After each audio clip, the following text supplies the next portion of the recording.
Hello, everybody. Great to see you. Welcome for this web event from SER on digital industrial policy for Europe. Industrial policy is shaping up to be one of the major topics in the EU policy agenda for 2023. The pandemic, as well as the changing geopolitical landscape, had already pushed files such as the CHIPS Act to the top of the legislative agenda. However, recent developments have created an even greater sense of urgency for the development of an industrial base that can support European sovereignty.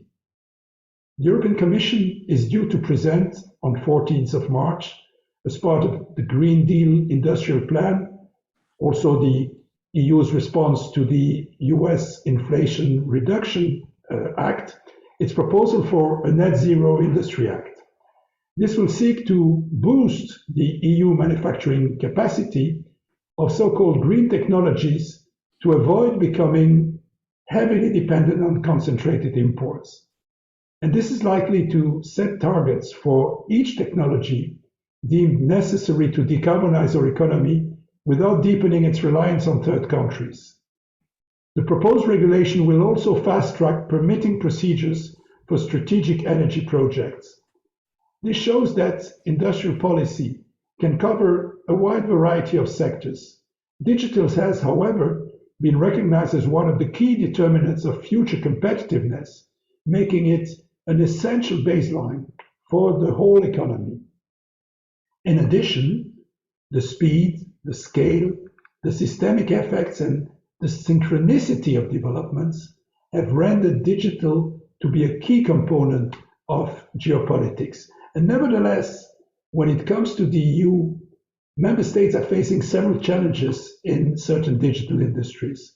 Whether it is on cloud or semiconductors, the EU is heavily dependent on non-European suppliers, and this situation will be difficult to reverse. In other emerging sectors, though, such as digital identity, the global market remains more open to European entrants. Digital and industrial policy can be a key tool to cement the EU as a competitor on the global digital market and to stay ahead of the curve in these and other emerging technologies. This afternoon, we'll be discussing how can the EU create a comprehensive, coherent, complete and impactful digital industrial policy. What are the major roadblocks that it faces? What is the link between EU internal policies and the external actions of the Union? Will the EU CHIPS Act succeed in boosting the European share of global chip production to the extent intended, or will it lead to a subsidy race? The issues raised by these questions are more timely than ever, in particular, as the European Council has put competitiveness and industrial policy on the agenda of its forthcoming meeting on the 22nd and 23rd of March. And to provide a background to our interactions, we will listen first to Paul Timmers, who is a SER Research Fellow and an Oxford Internet Institute Research Associate. Professor Timmers will outline the key features of the analysis and of the recommendations of his recent SER report titled Digital Industrial Policy for Europe. Paul's presentation will then be followed by a panel discussion featuring a senior policymaker and two representatives from the tech and telecom sectors, and will also provide opportunities for viewers to put questions to the panel. So, without any delay, I give the floor to Paul for his presentation. Please, Paul. Thank you very much, Bruno. And it's an honor and a pleasure for me to be here this afternoon and to present the thinking on digital industrial policy for Europe, for the European Union, based upon the report of Sarah about digital industrial policy. Let me share my screen and use a few slides, and in the hope that they are visible. So we are talking about digital industrial policy for the EU, but a bit more widely, you might say, we are actually talking about industrial policy and how that is changing. And what you can say is industrial policy is really back, but it needs a fresh and novel approach. And Today we will mainly focus on not so much the reasons why it's back, but much more what is actually this new approach. Now, industrial policy in general, you can debate about it for a long time, as academics do, what it is, but roughly said, it's a deliberate attempt by the government to orientate industrial development towards specific paths. And the little figures that you see here are various books that give these kind of references. And what is special now is not so much that industrial policy is based upon the interest of companies, the business strategies and industrial economics, and not so much that it is around the industrial ecosystem and national competitiveness, but that now also geopolitics and international relations is really a driver, a starting point of industrial policy. And so you see actually big time that things like geopolitical competition, geoeconomic competition and rivalry associated to that, things like, for example, export controls are starting to really drive industrial policy. We have to take these three elements of equal importance in order to design industrial policy that is fit for this age, and that in particular in the digital domain. So the various books listed here give us an idea of what people are thinking about geopolitics and industrial ecosystem and industrial strategy, business strategy. But what we are still missing today is a complete integrated conceptual framework. And the report gives at least a way to combine these three perspectives. How? Well, we are talking about the international system of states, we are talking about the industrial ecosystem, and we are talking about companies or firms, as they are likely often called, and the various interests that play a role. And they can be quite different, but we need to take all of them into account when we are talking about digital industrial policy. At the level of the international system of states, we have the geopolitical interest. That's the competition between powers, the great powers, where also Europe finds its place. It's also not only competition, it's also collaboration, often in global settings, but it's also often outright rivalry and, unfortunately, as we even see, war. In the industrial ecosystem, the focus on what is to be achieved is about competitiveness. This is national competitiveness. Traditionally, as Taiwan, for example, got a great national competitiveness in semiconductors, but it's also about, in our case, the European case, you would say EU competitiveness. And at the company level, we are talking about the company objectives. They are, of course, business performance, but there are also objectives around business strategies. And there are also objectives about alliances. With whom do you work together? And these three need to all be used in order to build a perspective on industrial policy. The key entities that we then have in mind are companies, firms, and states, even if they are in all kinds of configurations related to each other, whether we are talking about a network economy or different roles like platform companies or states that are working together in like-minded alliances, or perhaps also work together globally for example, global standards. Now, the way we use these three perspectives is to analyze a particular case, and in the report we have three cases: semiconductors, cloud, and digital identity. And we analyze the situation around these three cases, and then we look at specific EU digital industrial policies as they are in place or perhaps only partially in place. And we look at it whether there is a consistency, a coherency, a completeness, and whether these policies achieve impact if you look at it from the three perspectives of international systems of states, the industrial ecosystems, and companies, and the different objectives that play a role. And of course, we will find that they are quite illustrative, they are well chosen, in fact, these cases, because they have a very different nature when we are relating this in particular to geopolitical interest. Let me move to the three cases and give some specific observations and recommendations. So in semiconductors, there is, of course, the EU CHIPS policy, there's the US CHIPS and Science Act, but there is also, in the meantime, a lot of development at international level in Taiwan, in Korea, in Japan, and in China, all announcing, for example, large amounts of money being made available for setting up semiconductor fabs. And what you then see is these geopolitical developments are not only around money and a certain degree of competition in terms of subsidies that seems to be arising, something that is called subsidy races, but you see also that they come with strings attached. Export restrictions, for example, for advanced technologies to go to China. If you want to call upon the US Chips and Science Act and the amount of money that is available there, you will be confronted with export restrictions regarding advanced semiconductor technology in relation to China. And the question is then, if you have an EU Chips Act, how do you react to these kind of developments when you have already put a policy in place? And one suggestion there is, if you want to adequately react to geopolitical developments, and these are just the recent ones, there may be other ones coming up, for example, increased conflicts in the world. The suggestion, the recommendation is to work here with a rolling impact assessment to keep constantly an eye on these developments that are happening in geopolitical sense and to have the flexibility to react in your policy to these developments, in particular when it is about cooperation with like-minded countries. But it might also be that we see that, for example, in an industry like semiconductors, where intellectual property, IP, is essential, that there's a lot of support for the development of intellectual property, but little protection to keep that intellectual property close to you, so that it is really part of the development of the industrial ecosystem in Europe.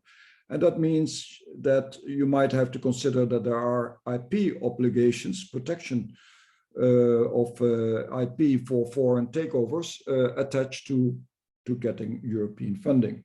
And there can be these kind of other things like that more generally foreign takeovers, it will be necessary to keep an eye on that. There are at the moment limited guardrails for that, and government shareholding might be one of the ways to do that.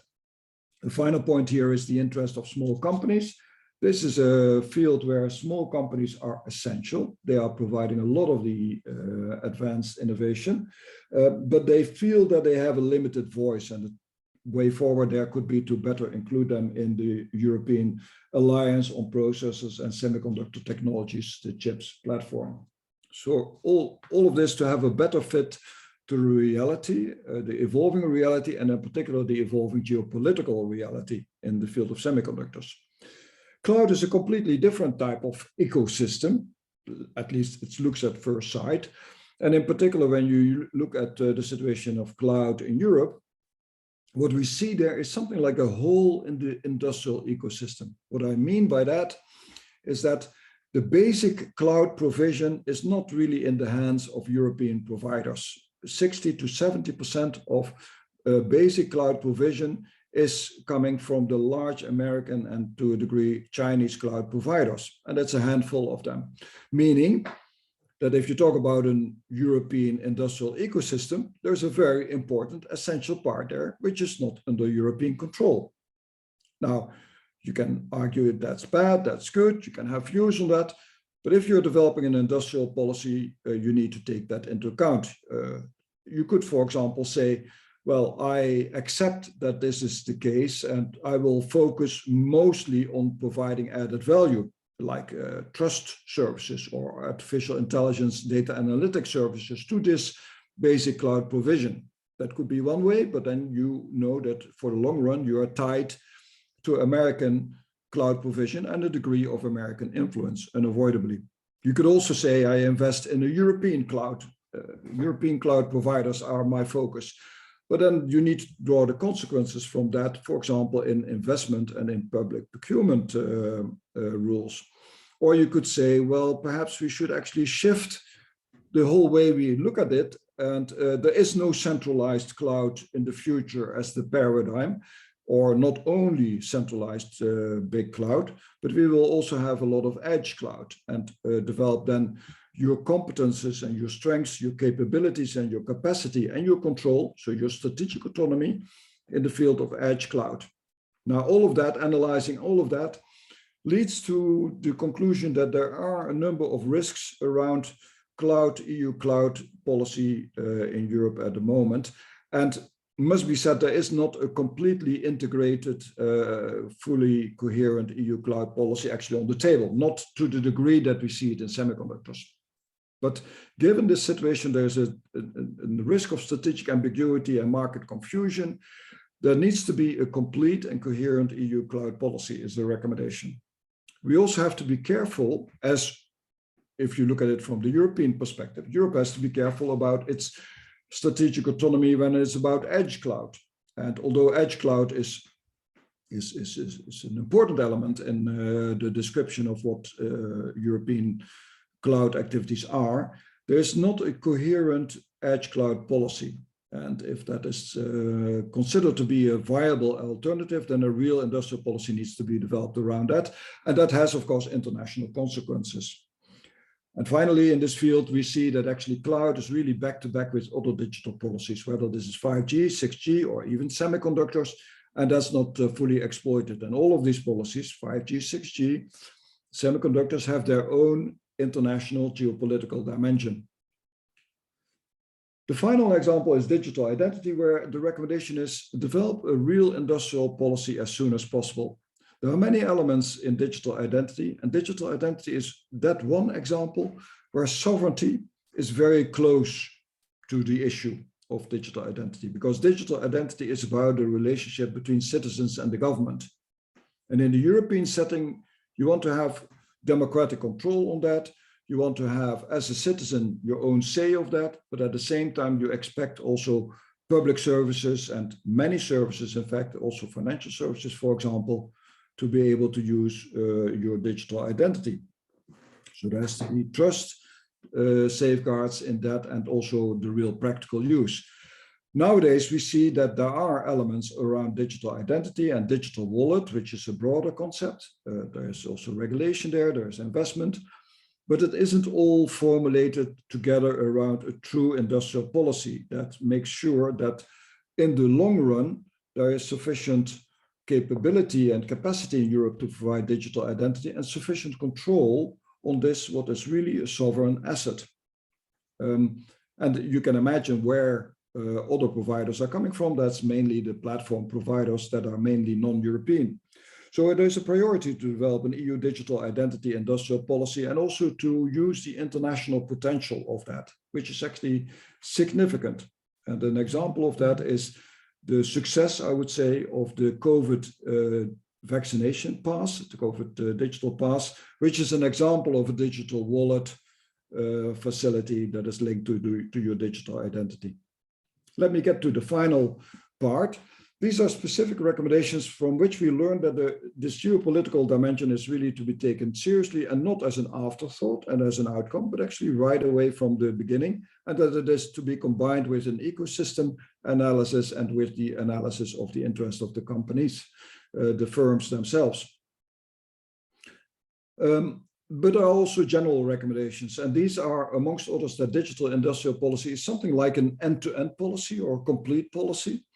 It's not only about investment and R&D, which is more traditional, or market regulation, but it's also about international relations. It's about your trade and export policy, and it's also very much about skills. One of the main factors, for example, today in semiconductors is the lack of skills. So you can't get away with an investment-only policy. You also really need to have a skills policy, and you really need to think about this policy in terms of international relations. There has to be then also consistency, and as shown, often there is not a complete consistency between the geopolitical level and the level of the interests of individual companies. And what this requires is actually a somewhat different way of policy making, bringing these various disciplines of international relations, so foreign policy, trade policy, investment policy, research policy, market regulation, market access, internal market policy, to bring that together. That's not self-evident, it's not trivial, it's to an extent, it's a new kind of discipline.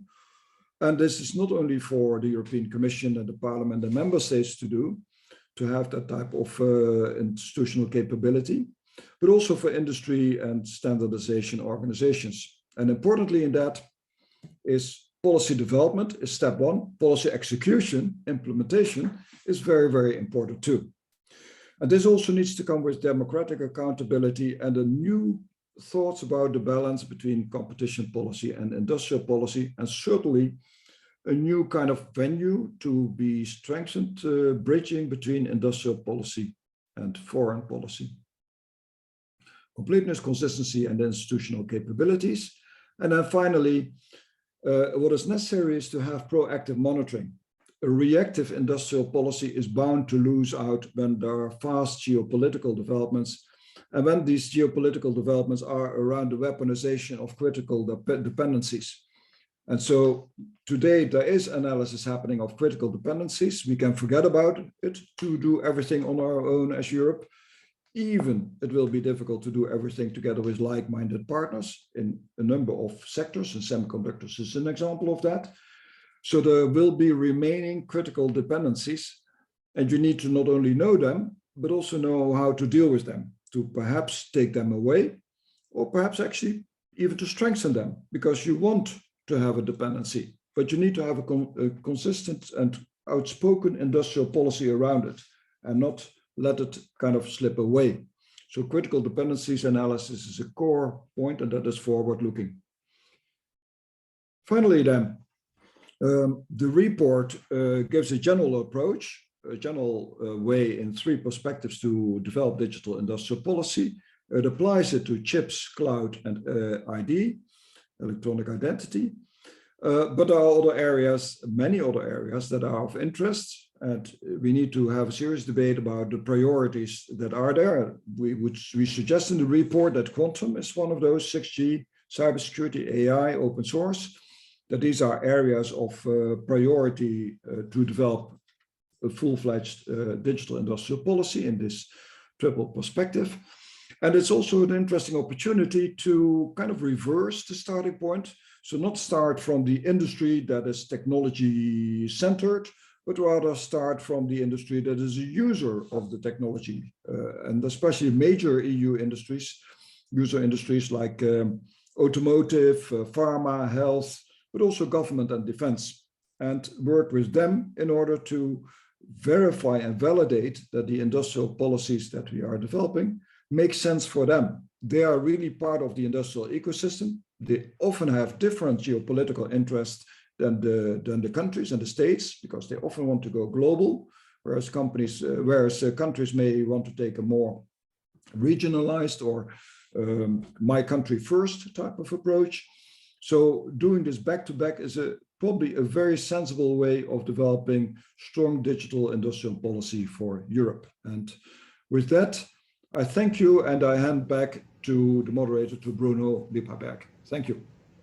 Thank you very much, Paul. This was really, really brilliant, and I think there's a lot of food for thought and a lot of material for discussion by our panel. Let me introduce the panel, but before that, perhaps just to say to online viewers that they can put questions, they can put questions to the panel. They can simply do that using the Q&A device on the Zoom. So the panel this afternoon is the following. We have Grania Holsworth, Head of EU Competition Policy at Deutsche Telekom.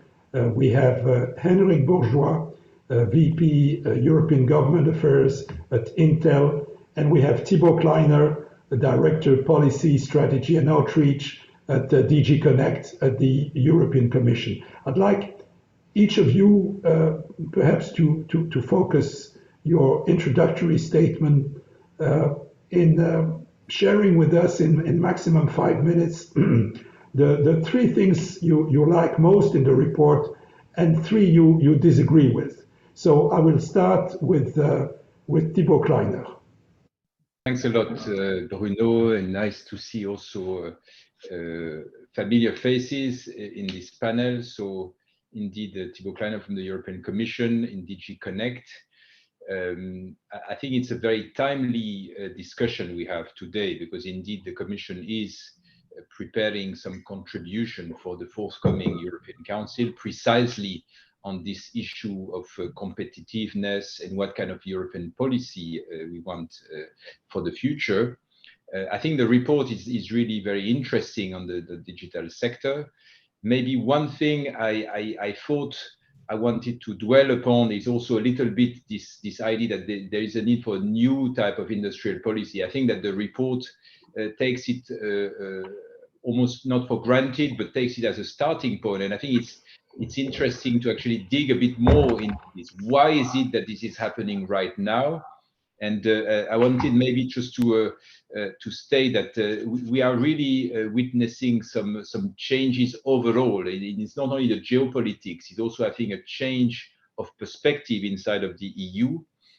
In the past, and I think sometimes we discard this, I think that the industrial policy we had was also consistent. It was based much more on single market policies. The idea that if you have a single market, you have economies of scale and scope. There will be cross-border consolidation leading to champions, that somehow the national structures may provide the framework condition, but the state aid control will prevent that it is unfair within the single market.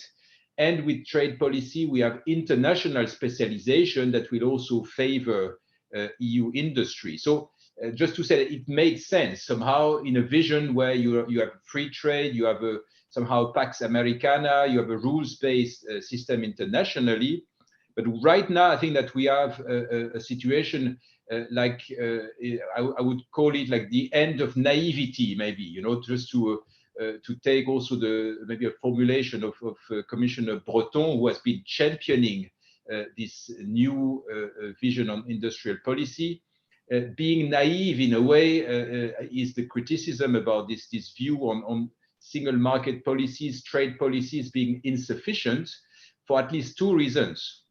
The first one is that our international partners are not playing fair. You know, it's not that the rules are applied. They are, you know, practicing dumping. They are favoring their companies.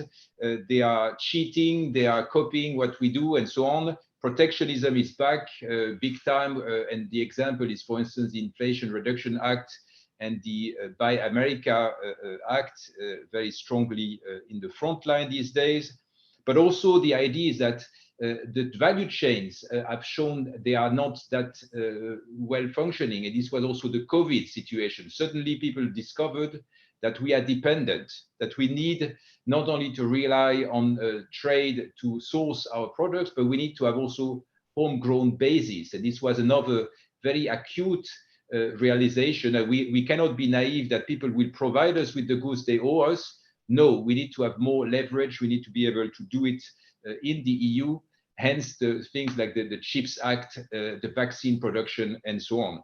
And finally, I also think that people realize that somehow we cannot count maybe on the business sector as much as we thought.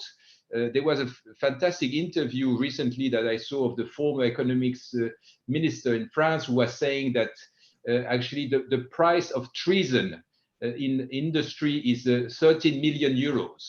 That's basically what the CEOs of companies got when they were ready to recommend to their board to sell off to third countries, be it US or China. And this you saw also in the case of some robotics company in Germany. You know, the owners just sold off, and the lack of patriotism in terms of the business leadership is something that people realize is an issue, and we are discussing that sometimes about how to address dependence on China, on Russia, and the like. So that's another phenomenon that we need to tackle. I would say this is the end of naivety, but where do we go from there? And I think that's where also the report is very useful. I think that broadly speaking, I would tend to agree with a lot of the recommendations, but as also the report says, the difficulty is to implement. And that's precisely where we are. You know, it's not enough to see that there is a problem. We need to find the right solutions. And right now, in terms of the digital area, I think we've put forward a very comprehensive package. So I think we are getting there, but we are precisely at the stage of implementation. And this is where we will need to prove that we can do it. Very quickly, where we are, we have developed strategies. So essentially where we are in terms of strengths and weaknesses, and what are the key leverages for the EU to get back in the leadership position. We did that for data, we did that for AI, for chips, and all the value chain basically of the digital sector. And we have a combination of subsidies in a way, you may say, through EU funding, as well as market measures, through all these strategies, the DSA, DMA, and so on. Also other elements that work more on the market stimulation and incentives. And you have also the industrial angle from the alliances that have been developed. So you see that you have all these elements, these components, and actually this boils down to our plan for the digital decade. So the digital decade policy program, I think, is the tool and the governance that now is starting to put all this into music, so to say, and to make sure that member states work together, sometimes through multi-country projects, through joint investments to reach this necessary scale, and make sure that they deliver across areas, but also having in mind specific targets in terms of deliverables. So this is, I think, also a little bit what the report is saying, zooming into different sectors. It's not just one size fits all, but as I said, now the proof is in the pudding.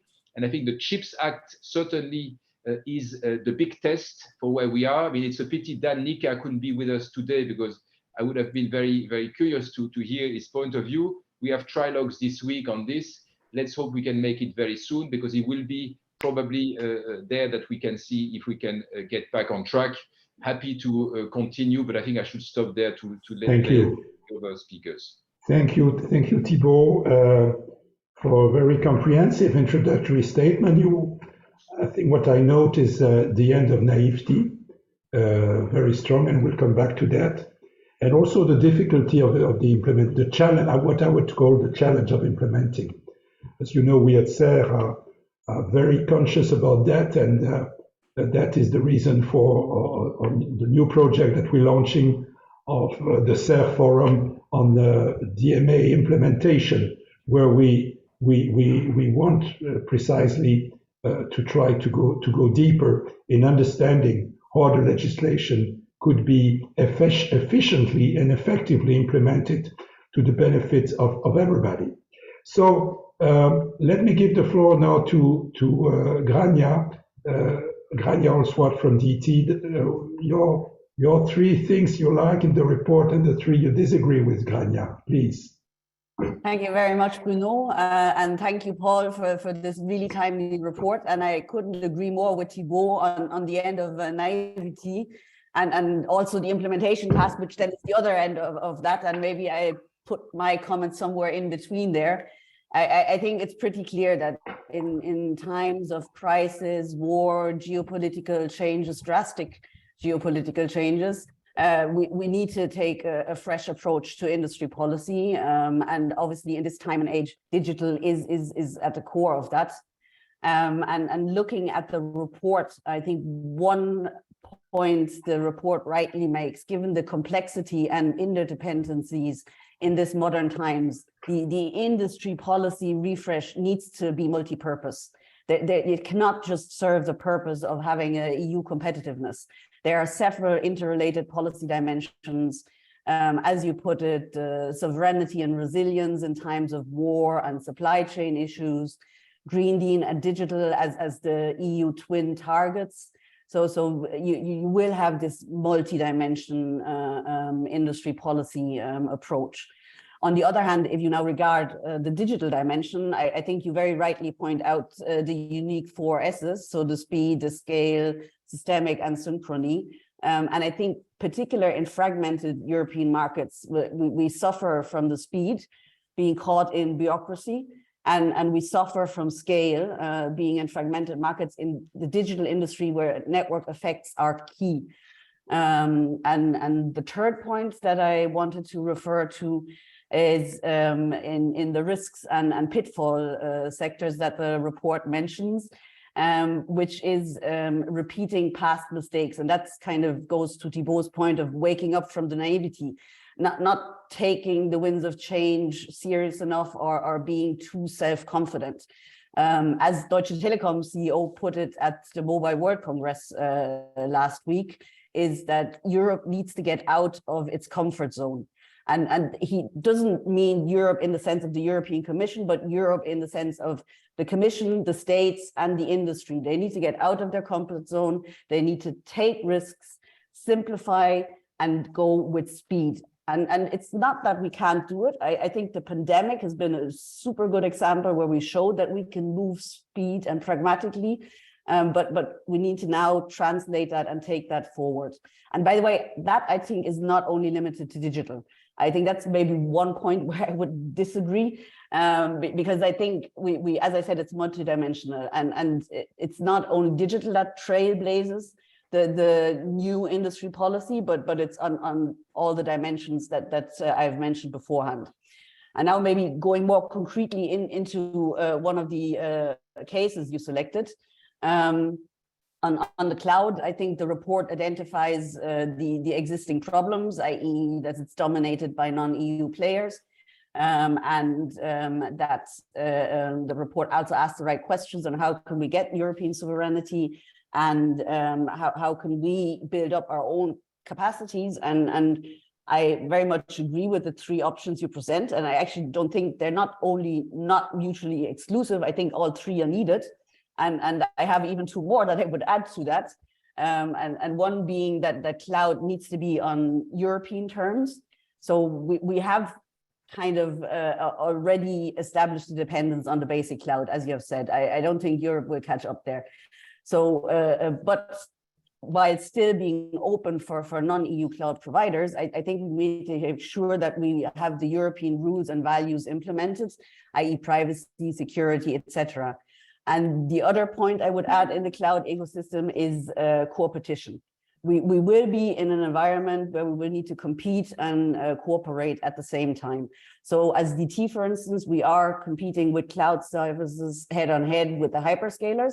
And at the same time, we have initiatives where we're partnering with Google on the sovereign cloud, where we combine kind of both of our strengths on the technology and the security side.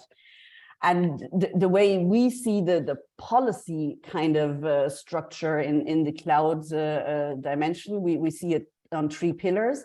One is the industry policy dimension, which is the IPCI and the digital decade. Then the second one is the data sovereignty and security, where you have Gaia X, you have the Data Act and the EU Cloud Certification Scheme. And then the measures that facilitate the openness, which is important, which is also provided by the Data Act. Unfortunately, although we are advanced with regard to the policy, we still see that the progress on European cloud movement is very, very slow and modest. And actually, EU providers are still losing market share to non-EU providers in the European territory. This will make it very difficult to meet the EU ambitions to deploy 10,000 edge nodes all over EU by 2030. And here IPCI could help, but unfortunately that is also stuck in bureaucracy. The application was submitted 2 years ago, and we're still waiting for a confirmation to start, which brings it back to one of the initial points I made on speed being really of essence in these markets. And just to finish off, I think the lack of speed and fragmentation is also what we see in the EID. We urgently need a harmonized European EID ecosystem, not only for European sovereignty, but also to enable private new EU scale use cases in maybe fintech or metaverse, to counter really the dominance and lock-in effect of the GAFAMs. And as I see that Bruno has switched on his screen, I'll pause here and maybe continue afterwards.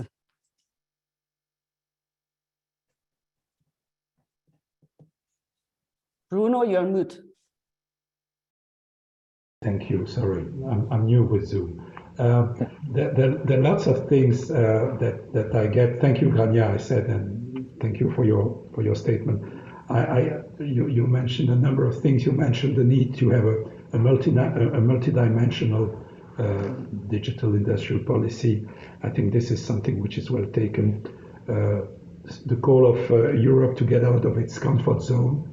I think this is also something that we may want to come back to. I noted the collaboration between that you mentioned that you have with Google, between Deutsche Telekom and Google. So despite some wider and more complicated dossiers, I see that cooperation is still possible. And more seriously, the last point you mentioned, of course, is speed. Speed, and this is something which is essential. Let me move now to our last but not least panelist, Hendrik Bourgeois from Intel. Hendrik, à toi. Thank you, merci Bruno. Let me first of all congratulate Paul and Serre for, I think, an excellent contribution to an important and a very topical debate, of course. I think Paul phrased it differently in his report, but to me, it provides a very interesting analytical framework to answer a key question. And the key question to me is to what extent and how should the public sector, member states or EU institution, intervene in the digital sector, in the digital economy to deliver for European consumers, European citizens, and European businesses. And I think there's, by and large, a consensus that is evolving, that is now on the table, a consensus that says that, look, left to their own devices, the traditional tools for markets to deliver, whether it's competition, free trade, investment, even entrepreneurship, they're not sufficient anymore. And they're not sufficient anymore also because our objectives have changed and our expectations have changed. And so the report makes something very clear, and I commend the report for that, which is that, you know, Europe is only going to be successful in this global digital economy if it adopts and Europe is adopting a new form, a more modern form, a progressive form of industrial policy that makes a clean break with the past. And in the past, way too often, I think, industrial policy was associated with the notion of regulatory capture, of sectors that were exercising political influence and therefore obtaining benefits irrespective of their contributions to efficiency, to productivity, etc. And that has now changed. And what the report does, it provides an analytical framework, already explained, according to 3 dimensions. And it also explains, and Grana has already alluded to it, that today, industrial policy, whether it's in the digital sector or otherwise, needs to promote societal values. And I subscribe to those that have been identified by Paul in his report. Number 1, sustainability. Number 2, sovereignty. And number 3, resilience. And if I apply those to the sector that I know best, the semiconductor sector, I think it all makes sense, right? Number 1, the EU Chips Act is fostering investments in manufacturing and semiconducting, and that obviously promotes resilience. Every technology product that is manufactured in the EU today requires, as an essential key component, a semiconductor, or more than one semiconductor. So resilience, yes. Number 2, sovereignty. Obviously, Europe is unfortunately very much dependent on supply of semiconductors from East Asian countries. And so to the extent the EU Chips Act promotes investments in Europe, it will also promote sovereignty. And then last but not least, you cannot green the economy, you cannot hope for sustainable outcomes without digitization, and one cannot have digitization without semiconductors. So this is a good framework, I think, to test and review the effectiveness of digital industrial policy. On the minus side, in the interest of time, I'll go quickly. On the minus side, I would say, first of all, the report explains that the EU Chips Act lacks a mechanism, and Paul, you explained that in your presentation, lacks a mechanism to conduct rolling impact assessments on investment strategies, on the need for investment, on the effectiveness of the investment, and that therefore the EU Chips Act is somehow not sufficiently adaptable to changing circumstances. I disagree with that characterization. I think the EU Chips Act, particularly with respect to Pillar 2, provides for a certain amount of flexibility, adaptability, nimbleness, agility, because it's the member state who will make those assessments, these rolling impact assessments, at the time when the member states decide whether or not to allocate the very scarce public financial resources to promote the investment in question. And the European Commission will then also review whether those investments are necessary, effective, and whether the investment strategy as such makes sense. So the system allows for this, I think, this impact assessment. And then the last point, because I see Bruno, the last point of the minor point that I will say is the criticism according to which the CHIPS Act, the EU CHIPS Act, misses a geopolitical approach to subsidy races. In my mind, let's not be naive. Thibault said it, Grana said it.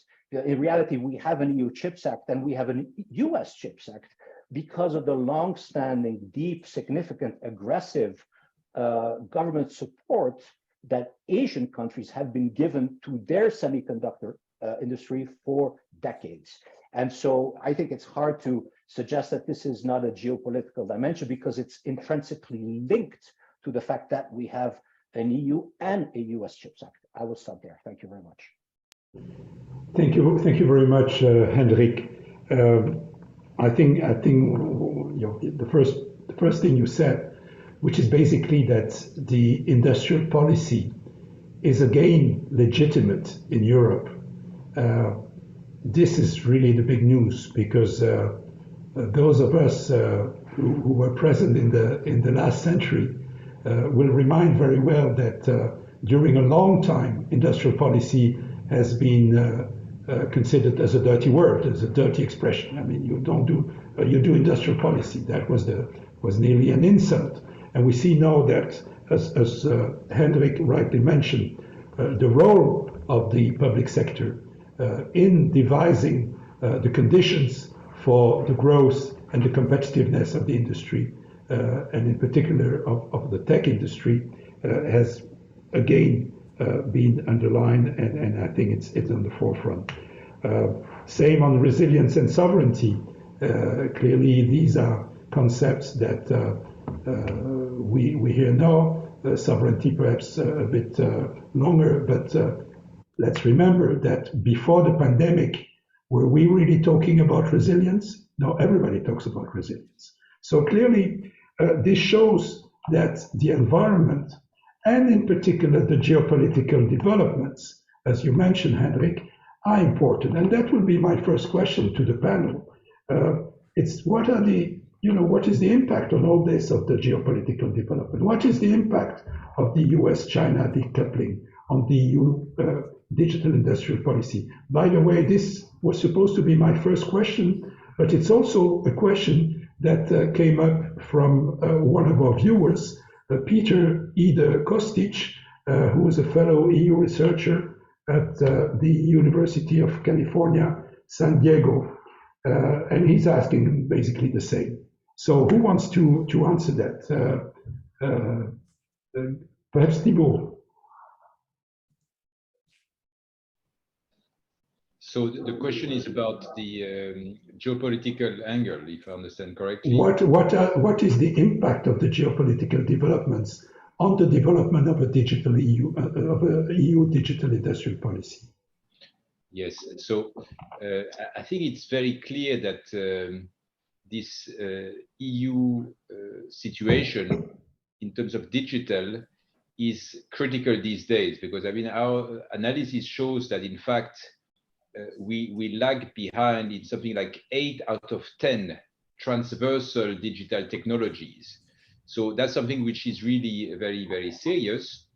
And I think that the geopolitical angle came probably even more vividly in terms of this US-China rivalry when export controls somehow targeted EU technologies. So I'm referring here, for instance, about ASML, which is a leading European company that is developing one of the key elements to produce microchips. And the United States basically has tried to prevent ASML, so a European company, to export their technology to China. So this is a clear situation where, you know, a geopolitical element is leading to problems that we have to also reconcile at the EU level. But more generally, I think that the position of China taking over some of the leadership role in some of the digital technologies on the basis of closing their market. I would here, for instance, refer to the agreement that was supposed to be found some 10 years ago by the outgoing trade commissioner at the time that basically cancelled out some dumping case that the Commission had very clearly identified in the telecommunication sector. And there was no, the idea was that China would open their market in exchange of this case not being pursued with targets of companies like Huawei and so on. China has not done it. If you look at the market shares of Ericsson in 5G, it has gone from something like 25% 10 years ago to 3% right now. I mean, this is what has happened, not on the basis of market forces, but because China has not behaved as a market economy. And I think that's a geopolitical factor when you notice that when Sweden excluded Huawei from their tendering on the basis of security considerations, there was retaliation from China, again, some of these geopolitical considerations. So just you see in these few examples that we have in front of us very clear competitors that resort to all sorts of policies to favor their companies and to undermine European ones. This calls for reaction, and I think that's what also the Inflation Reduction Act has created in the EU, really the realization that if we just stay passive, we are likely to lose out in the investment cycle for the green technologies, and therefore we better get our acts together. Thank you. From a telco's perspective, Grania, how do you see this the impact of the geopolitical developments on your business? I mean, Thibault has mentioned 5G, for instance. I think it has impact on multiple levels, and dependency is one of the levels. And I think if you look at the different degree of what is happening on both sides of Europe, I would say that there still is a difference between the US, where we have very clear and transparent actions, even if they are clear protectionist actions and not kind of open market legislation. They are clear and it's easier to react to them. I think in China, things are much less transparent and much less clear on how many contributions, subsidies, favorable treatment is going, and what kind of the bigger picture is. We clearly see that obviously the vendor landscape has changed, and that is one of the reasons why we are looking at technologies like Open RAN. Okay, thank you. Hendrik, do you want to add something on that? I would say that, I mean, this links to my last comment in my introductory remarks. I think Europe is a reluctant participant today in the development of industrial policy as a result of geopolitical tensions and geopolitical changes that started with Brexit, with the Trump administration, with China becoming much more present and growing economy, as Thibault alluded to. This is just a reality. And Europe, the European Union, has no longer a choice. It needs to participate in this global reassessment, and it's doing so. And the question for me is not so much is Europe not doing too much? Aren't we exaggerating here, us Europeans? Because it's counterintuitive to us, I think, because our success and the success of the European project, by and large, has been based on a globalized world, right? It has our competition policy, our trade policy that has created our success, and now the environment has changed, and we need to adapt. And the question is, are we going to be able to adapt sufficiently and quickly? And I think the jury's out on that one. Thank you. Paul, are we doing enough in terms of adaptation? Yeah, I think that it links to the point also of being forward-looking when it is about geopolitics. Europe, of course, wants to, and to an extent follows its own geopolitical course, but will have to be forward-looking in order to articulate it. So let me just give 3 examples. So first of all, what happens when the conflict China-Taiwan flares up? And we actually get really resilience challenges on perhaps even run-of-the-mill chips. How do we deal with that? We can anticipate that. That's part of international policy, and I'm sure that colleagues that are much involved in foreign and international relations are reflecting on that. That's a scenario exercise where you do international relations back to back with industrial policy. Second example, global gateway. Are we using, as part of our geopolitical outreach, global gateways sufficiently back to industrial policy, which means take telecoms or take electronic ID, digital wallet. We would really talk about promoting European approaches and possibly also, of course, getting European companies as the ones that can provide solutions. And the third is, Europe is keen, and rightly so, I think, on things like openness, interoperability standards, global standards. And perhaps Europe more than the US or China is credible when we talk about creating open solutions that can function in the global marketplace, that are really more like a global common good. And I'm thinking in particular that Europe is the one that should defend things like having an open 6G that is still safeguarding sovereignty. That will be a challenge, and I'm not sure that the technical developments of 6G will deliver that right now, but this is what Europe can promote. And that's really, then you really talk about combinations of forward-looking geopolitics and industrial policy. Thank you. As we said earlier, the European Council in 2 weeks from now, 22nd, 23rd, will address the competitiveness issue, and it will discuss a possible further relaxation of the state aid control framework to be also accompanied with an EU sovereignty fund to ensure that all and not only what I would call the wealthiest member states benefit from the measures. Do you think that the relationship between competition policy and industrial policy change? Grania. I mean, that's not a new question. I think in the aftermath of Siemens Alstom, especially the German and the French government had a very strong opinion on that.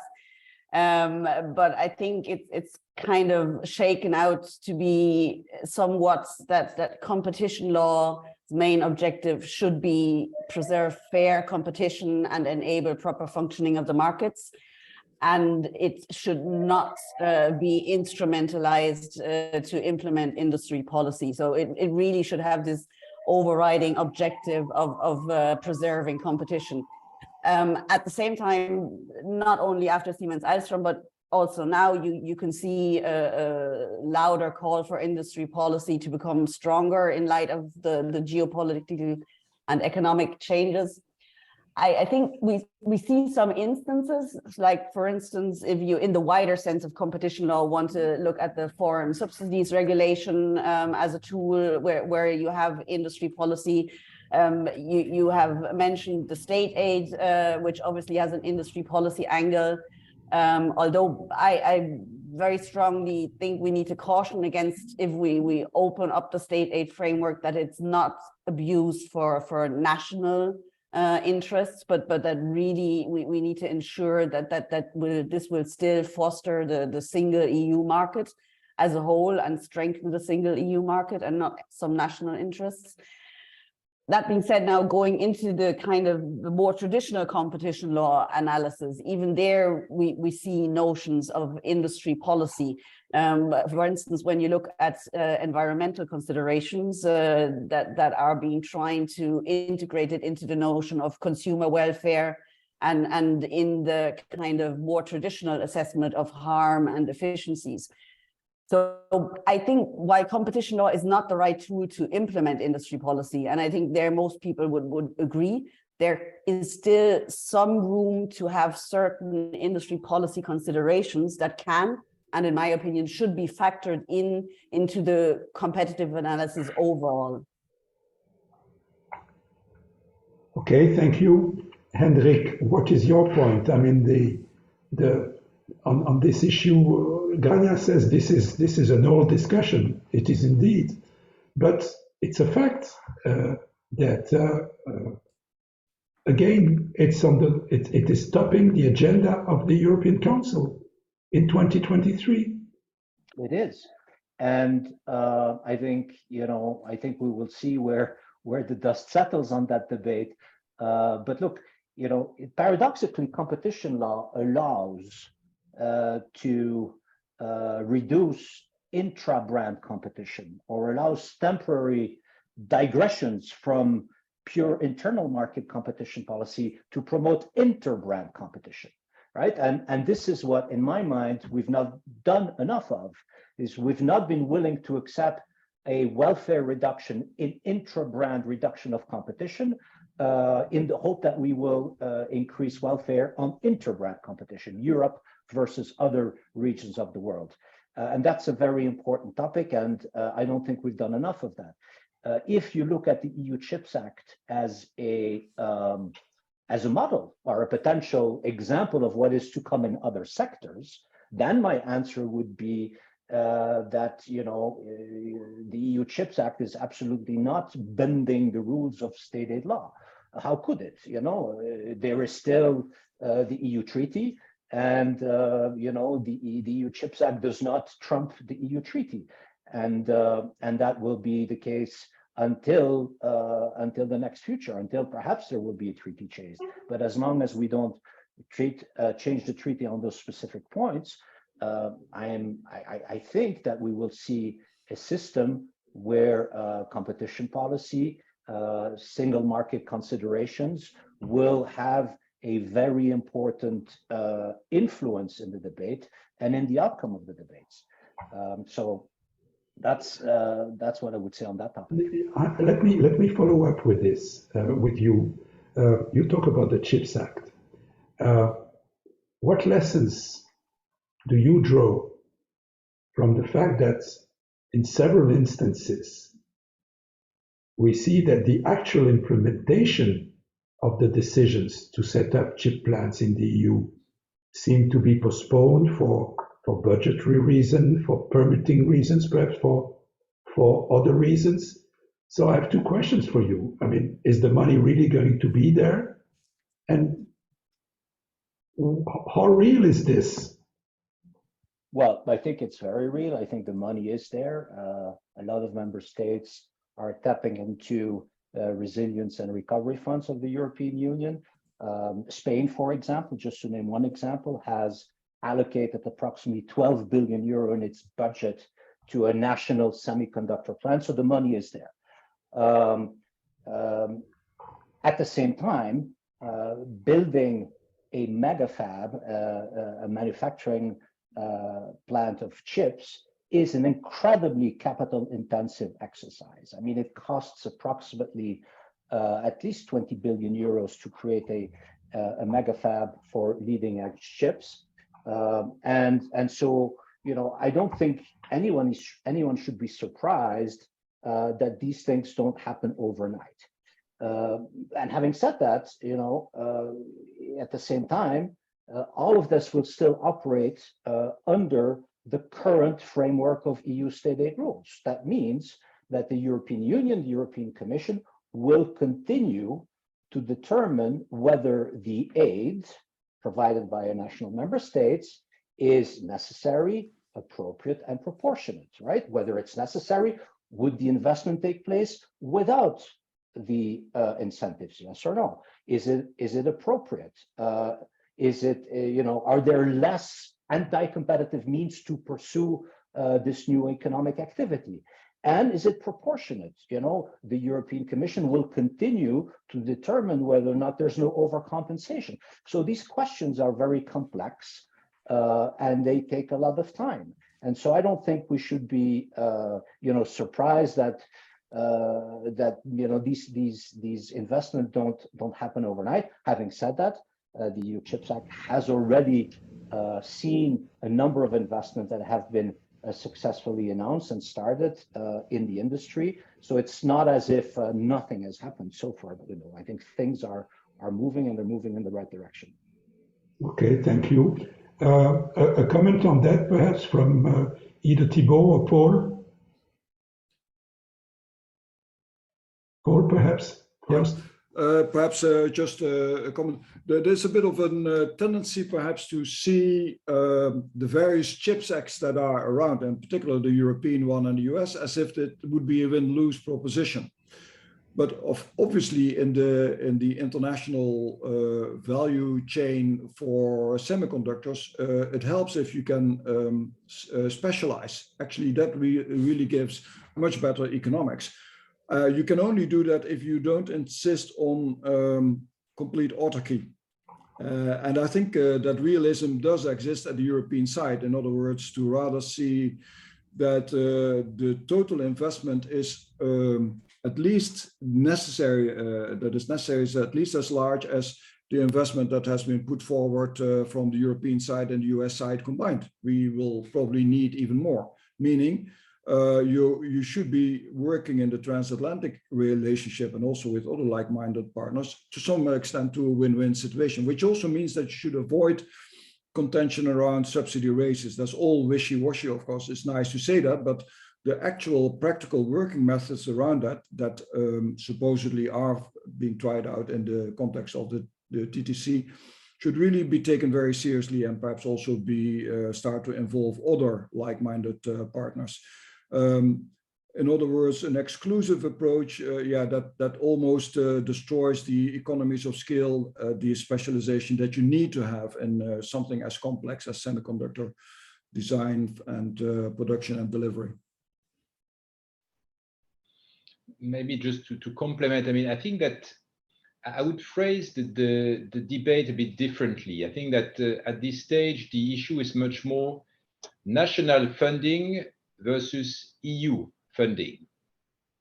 But this makes a whole difference, because at the end of the day, what is at stake is whether we actually still have only somehow national industries, national champions, or whether we should and we are ready to move to really a European perspective. Because if you stick to only state aid, basically it's only national funding, and it means that there is a risk that this national funding only goes to national companies in those member states that still have budgetary leeways. And really, I think the jump has to be towards a bigger EU budget that can precisely do what the CHIPS Act is trying to achieve, which is to build European-wide ecosystems. Even though some companies may be localized somewhere, if you have the value chain that has this European dimension, everybody will benefit. So you see, that's really the challenge. Are we able to go more to the EU budget being the central place to create these EU industries? Will member states be ready for this? Do they trust enough their partners? Or will the only game still be that national is the rule? And I think that's really where we are. It's a very interesting moment somehow, because I think the past years we started to speak about European sovereignty, about EU interest, also industrial terms. I think now is the time to prove that we are really going in this direction, or if we are stuck still in these industrial structures that are national and therefore zero-sum game at the end of the day.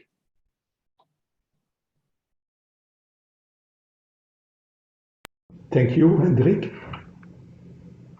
I think Thibault gave exactly the answer to the conundrum. I think he's absolutely right, and I just wanted to mention that I think the solution to this is really to pool all the national funding at the EU level, because then you promote industrial development and industrial policy without the risk of harming the internal single market. So I just wanted to add that. Thank you. I have a question for all of you here, and it's about the IRA. We've seen the IRA. It's not good. Initially, we say this is a shame, and probably there are a number of aspects of the IRA, and in particular the fact that it's clearly very different than what the WTO allows in terms of discrimination. But it's paradoxically, the IRA, could it be an opportunity for muscling up the EU digital industrial policy? In other words, you know, the IRA is really forcing us to do things differently, more quickly. And I would like to ask you whether you would accept that, and if so, in which way? What else, which is perhaps not already addressed in the report, is needed to get a strong digital industry in Europe?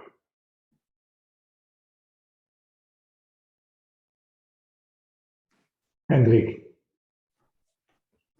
Well, absolutely. I think, you know, the answer is already encapsulated in your question. Europe will have to adapt, will have to react to this development in the United States.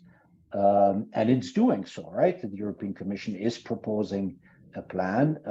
It will be hotly debated. I cannot foresee what the outcome will be of this plan.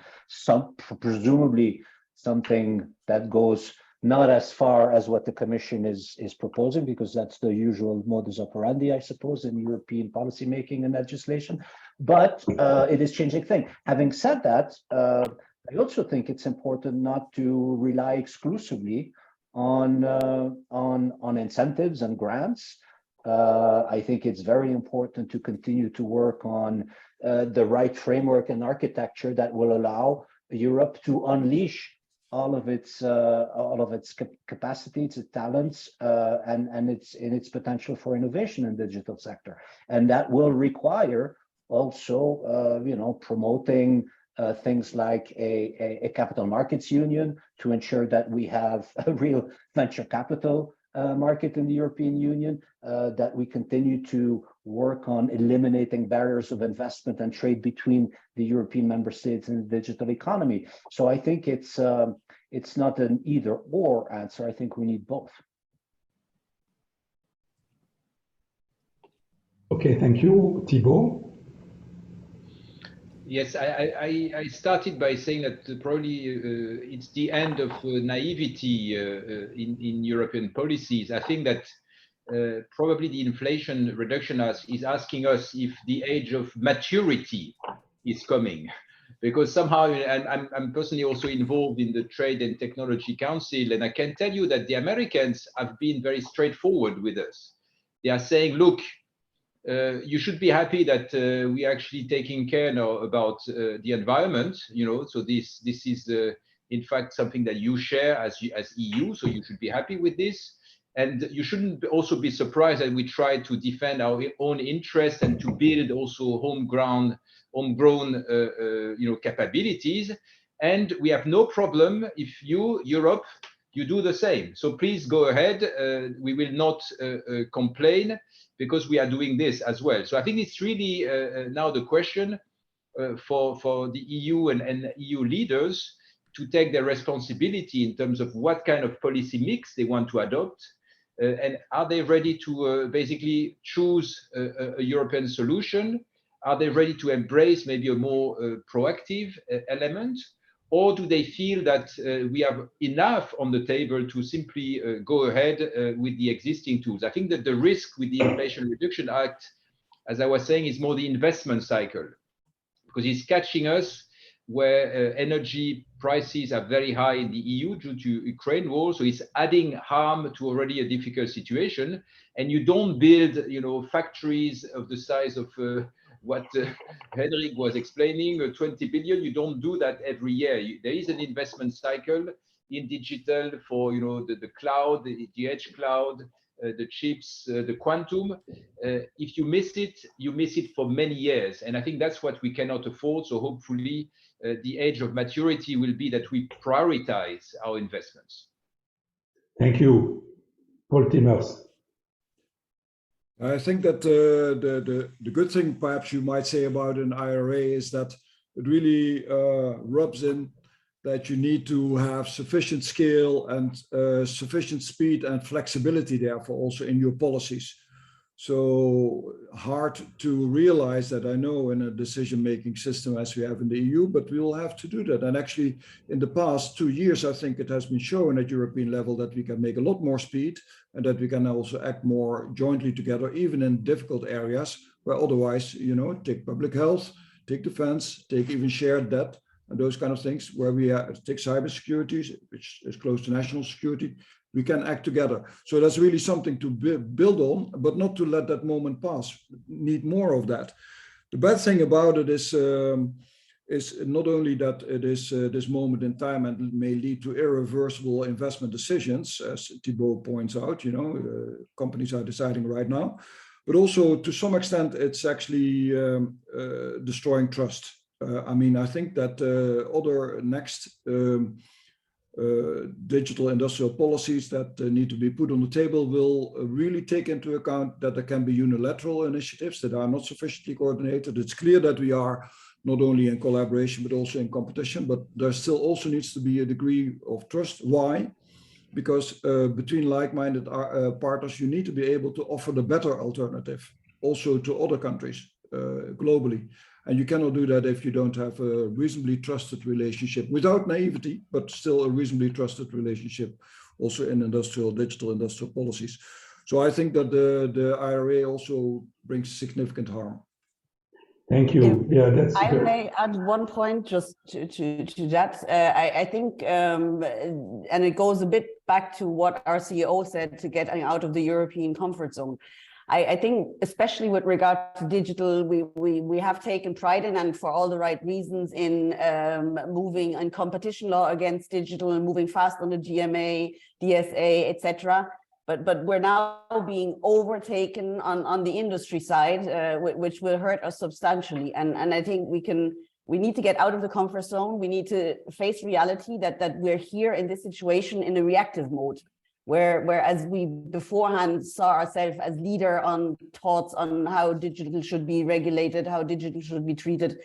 So if you see where Europe was standing probably 20 years ago, and I think our industry is exemplary for that, and where we are now on the industry level, it should be quite worrying and should keep all of us awake at night.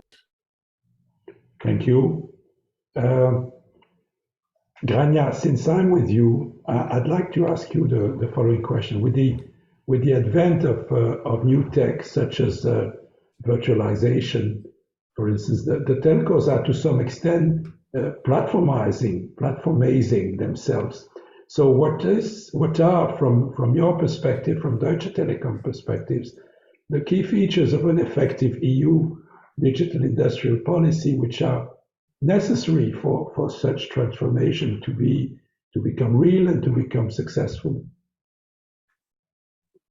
Now, just looking at this from a telco perspective, I think there are two main aspects, and one is obviously very much network related, and the other one is more cooperation related, what I mentioned beforehand. So on the networks, I mean, it's clear that high performance networks are critical for the success of a European digital transition. It will not happen without the networks. And if you now look at the state of 5G, for instance, in the US, we have 96% coverage. In China, UK, Japan, China, South Korea, Japan, we have 90% coverage, and in Europe we have 73% coverage. So we're clearly lacking behind. And against this background, I think it's very timely that the Commission is focusing back again on the telco sector in the consultation that it's launched a bit more than a week ago on the future of connectivity in Europe, looking at the future challenges on the technology side, on the financial side, on the structural side. And I think on the technology side, as you mentioned, we have the virtualization of networks, we have software-defined networks, which are being more and more convergent with platform services. They're all IP-based, they have the same DMA, there's interdependencies between connectivity technology and other technologies like cloud and AI. So there will be needs to be a new assessment of what really the competitive landscape is. And that's another factor that is in a consultation that adds into that is this discussion on a true EU telco single market, which is not there. We have separate national markets, and this fragmentation doesn't help the industry, doesn't help the investment into the networks. And that brings me to the financial side, where the massive investments needed for the 2030 connectivity goals are a huge burden for the industry in the current state. The asymmetric bargaining power of the largest content providers in that context, that actually are the ones that bring the most traffic to our networks, doesn't help. So I think it's really important that we use this exercise to find a telco policy that will help the European digital industry policy to have a coherent and forward-looking framework that has a future-proof investment abilities and incentives for the industry. Now, going away from the networks, which is our bread and butter, I think what we also need is a right foundation to provide innovative over-the-top services. So we need industry cooperation, which is important to reach the scale to offer competitive European solutions with regard to over-the-top services in competing with the hyperscalers. So one example here is, for instance, the Gaia X project in the cloud space. Another example is the recently approved AdTech joint venture, which was driven by the leading telco operators, which is a private initiative to offer digital identities that are encrypted to deliver a new type of solutions for targeted advertisement to brands and publishers outside of the Googles and the Facebook, with a privacy-first approach, giving the consumer full control. So I think we need more of those kinds of corporations on European level to really leverage the scale that we have if we manage to have a true single market. Okay, thank you. There is a question from the audience that I'd like to pass to you. Campbell Cowie, who is from iProve, asked, what is your view of the digital, I'm reading this question, what is your view of the digital wallets initiative of the EU and the eIDAS 2 as a digital policy? I don't know if somebody wants to answer that. Paul? Yeah, I can say a little bit about it. So as I indicate also, if you read the report in the analysis, digital identity is far too narrow a term. We are talking about digital wallet, which is you might see it as an enriched digital identity, but it amounts to having your digital identity together with all kind of attributes that show something about you, like, for example, whether you have been vaccinated or not, whether you've got a diploma from a certain school or not, whether you might combine it with your driver's license. And this, of course, is according to the way we think about it in Europe, is really conditioned by respect for European values. So you don't need to reveal too much information. It's privacy protecting. It should be under your control as much as possible, even if it has captures the relationship between citizens and governments. You know, that's the key part in digital identity and digital wallet too. So that's where people are talking about self-sovereign and perhaps about partially use of blockchain so that it can be controlled by yourself. Now, that's a very, very important development, but I think it's one of the best kept secrets or underestimated at scale, because this is where Europe can be quite strong, which is really essential because this is the entry point to the platforms. And that's why there is also a DMA combined with an eIDAS 2, which effectively decouples, unbundles digital identity from the platforms. But that should then also be really be used. I think it's a very sensible model technically. But industrially, we did not really put all of the ducks on a row. We didn't put all of the cards together. There's a legislation, there's European funding for infrastructure. But what is this about the European companies? Do you know which European companies are active in this field? Do you know whether they are can operate in the internal market, whether they are able to establish their standards internationally, whether their solutions are also promoted in the global gateway, and so on and so on. So it's really an example where there are bits and pieces, but we need to put the ducks on a row. We need to put our act together in this. Otherwise, for sure, this will be taken over by an extension of the platforms rather than by added value that is produced by independent companies. Okay, thank you. I'd like, we still have time, I think, for perhaps for one question, but very short answer. We all know that the green transition has a huge impact on the industrial policy. But can we be a bit more specific? What is the impact of the green transition on the digital industrial policy? Thibault, please. So I think that there are mixed effects, because it's true that the more we use digital technologies, the more they may use energy. So I think today there are estimates that possibly 10% of the total electricity consumption may go into digital technologies. At the same time, I think that we have a clear indication that digital solutions can help cutting greenhouse gas emissions by something like 15 to 20% by 2030, because in fact, with sensors, you can have in buildings a much more efficient use of indeed lamps, electricity, heating. You can optimize also how the electricity networks operate. And also with new chips, for instance, they are less energy consuming. You can have edge cloud instead of hyperscaler, and again, you reduce consumption. In fact, 5G at the headset level is much less energy intensive than the previous generation. So you see that overall, the deployment and digitalization of the economy is good for the environment, but at the same time, we need to tackle the negative effects of digital pollution and of energy consumption by the ICT sector. So I think that's really a constant effort. That's why, in fact, if you look at our digital rights and principles that we published a few weeks ago, one of the pillars of this is sustainability, and where we want to make sure that digital will be also good for the environment. Thank you. Any reaction from the panel on this? Paul, please. Yeah, if I may, let me just give one illustration where digital and green meet each other, which is in the concept of the circular economy, where for the circular economy, you need to have a description of what is in a product or a service so that you can do recycling, reuse, etc., or you can simulate the load on the planet that a product will have. And that is built with things like digital twins. But digital twins will need to have standards, interoperability, will need to be implemented, will need to have artificial intelligence for analytics, big databases, etc., networks. So the digital twin, the circular economy, is a real topic actually for talking internationally about how do we tackle this.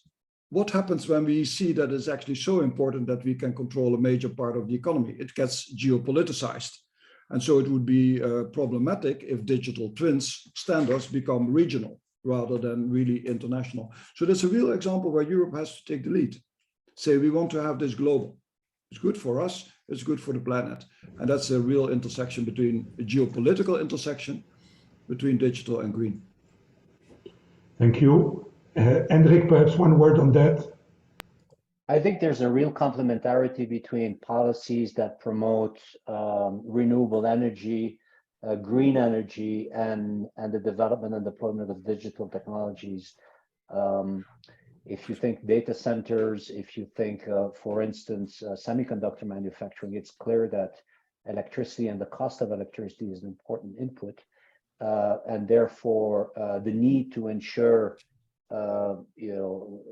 affordable energy and renewable energy, sustainable energy is of critical importance, particularly when you have to start thinking on how to deal with intermittency, and that's therefore progress in the area of hydrogen, for instance, is something that is of significant importance also for the digital economy, and that goes back in reality to Paul's initial comments when he made his presentation, that this is a very complex issue, and having an analytical framework that analyzes this is of critical importance, of course, to do it. So. Okay, I think we're really coming to a close, and I would like to give the last word to Paul Timmers. Paul, I don't know what are your takeaways from this rich exchange. I wonder whether you could encapsulate it by saying, okay, the next commission is coming at the end of next year, 2024. What would be your recommendation to the new commission regarding the digital industrial policy? Yeah, good question. So perhaps kind of off the top of my head, really, I find this very interesting discussion. And one striking point is that people are saying you need to make the connections. You know, you need, it's complex, but we only need to be better than our competitors, you know, so we can do it for sure. But that is kind of like institutional capacity building, capability building. So a new commission that can make hopefully a step in that, in connecting the dots and the disciplines, that would be great. Second point is that people are saying you need to be forward looking, you need to be ahead of the game. That is part of that approach. And I think that can also be done. And what we did not talk about too much is implementing. That really matters. And I think we should continue push the debate on that forward, that we take it seriously, also for the role of the European Commission and the European institutions in the future. This is also very, very much about implementation. And that's also a message to the member states, I think. Well, I think that will be the last word. It's 6 o'clock. I would like to thank very, very warmly Paul Timmers for his report. Once again, I think it's a very rich report, very original, and it has provided also a basis for the great panel that we had this afternoon, Thibaut Kleiner, Grania Holsworth, Hendrik Bourgeois. Thank you to all of you. Thank you also to our viewers who have stayed with us for these 90 minutes. We have one of our next meetings and public meetings is on 28th of March, where we have a similar exercise to this one, but I think this one, I'm not sure, it may even be hybrid, on the Data Act. And is the Data Act really going to be a reality? And what will it look like in terms of its implementation? So please check on our site, www.ser.eu. I'm being confirmed now in my oreillette that it is hybrid. And thank you very much to all, and see you soon. Bye-bye.